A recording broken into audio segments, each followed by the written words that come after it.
खाने का कोई सामान ऑर्डर कर सकता है, कोई भी कंज्यूमेबल आइटम ऑर्डर कर सकता है, उसके घर पे पहुंच जाता है। तो गरीब आदमी का पीडीएस का राशन भी उसके घर पे पहुंचे, इसके लिए मुख्यमंत्री जी ने एक योजना बनाई थी और इस पर हम बात कर चुके हैं कि किस तरह से उसने कैसे केंद्र सरकार ने इस पर रोक लगवा दी थी। हालांकि उनका कोई अधिकार नहीं था, राशन बांटने का काम राज्य सरकार तय करती है। कल भारत सरकार की एक और चिट्ठी आई है, उसमें मोटे तौर पे 2 बातें लिखी हैं। उसमें लिखा है, प्रधानमंत्री जी ने लिखा है कि आपका गरीब लोगों को घर घर जाकर राशन बांटने का प्रपोजल रिजेक्ट किया जाता है। हमने तो प्रपोजल भेजा ही नहीं, ये तो राज्य सरकार के अधिकार है कि वो कैसे बांटेगी। और सबसे महत्वपूर्ण बात, प्रधानमंत्री जी ने दिल्ली सरकार को चिट्ठी लिखवाई है कि गरीब लोगों का राशन उनके घर क्यों नहीं पहुंचाया जा सकता है। भले ही पिज्जा पहुंच जाता हो, लेकिन गरीब लोगों का घर का उनका राशन नहीं पहुंचाया जा सकता, ये प्रधानमंत्री जी कह रहे हैं। प्रधानमंत्री जी ने जो बहाने दिए हैं कि गरीब लोगों का राशन उनके घर नहीं पहुंचाया जा सकता, उसमें मोटे तौर पे 5-6 चीजें उन्होंने लिखवाई हैं। उसमें लिखा है कि भाई आपने ये नहीं बताया साहब इसका प्राइस क्या होगा।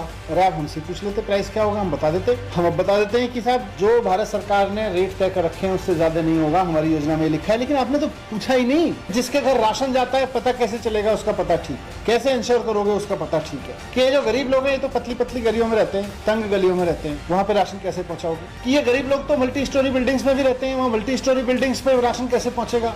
कोई आदमी 3rd फ्लोर पे रहता होगा, वहाँ राशन कैसे पहुंचेगा। कोई 2nd फ्लोर पे रहता होगा, कोई 4th फ्लोर पे रहता होगा, वहाँ राशन कैसे पहुंचेगा। इससे भी और ज्यादा फनी बहाने हैं, राशन वाली गाड़ी खराब हो गई तो राशन कैसे पहुंचेगा। मैं कई बार सोचता हूँ, हंसी आती है प्रधानमंत्री जी के इन बहानों पर कि क्या क्या बहाने ढूंढने पड़ रहे हैं कि गरीब आदमी के घर राशन ना पहुंचे। मैं पूछना चाहता हूँ प्रधानमंत्री जी से कि आप हर वक्त इतने झगड़ालू मूड में क्यों रहते हैं। देश में पहली बार इतना झगड़ने वाला प्रधानमंत्री देखा है 75 साल के इतिहास में, जो सुबह शाम राज्यों से झगड़ने में लगा रहता है, किसी से भी झगड़ने में लगा रहता है। प्रधानमंत्री जी आप झगड़ालू प्रधानमंत्री हैं क्यों।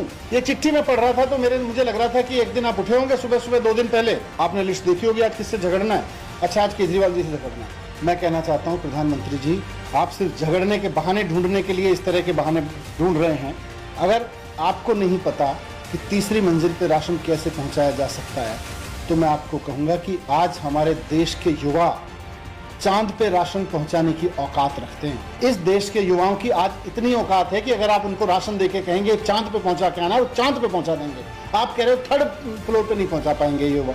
रोज सुबह उठ के अपनी लिस्ट चेक करने से कि आज किससे झगड़ना है, उससे बात नहीं बनेगी। आपके इस झगड़ालू स्वभाव से देश की जनता तंग आ चुकी है। अब जनता चाहती है कि आप देश चलाएं, ये झगड़ना बंद करें, रोज रोज झगड़ना बंद करें, बड़ी सोच रखें। लोगों की सबसे बड़ी समस्या यह है कि दुकानें नहीं खुलती।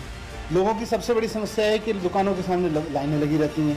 इस सब समस्या का समाधान हम बता रहे हैं कि भाई इसका समाधान है कि जो आदमी जहाँ रहता है उसके घर पे पैक्ड पीस के राशन पहुंचा दिया जाए। तो ये सारी बेईमानी रोकने के लिए इन 73 लाख लोगों के लिए ये योजना बनाई है। আপনার মঞ্চ, আপনার কথা।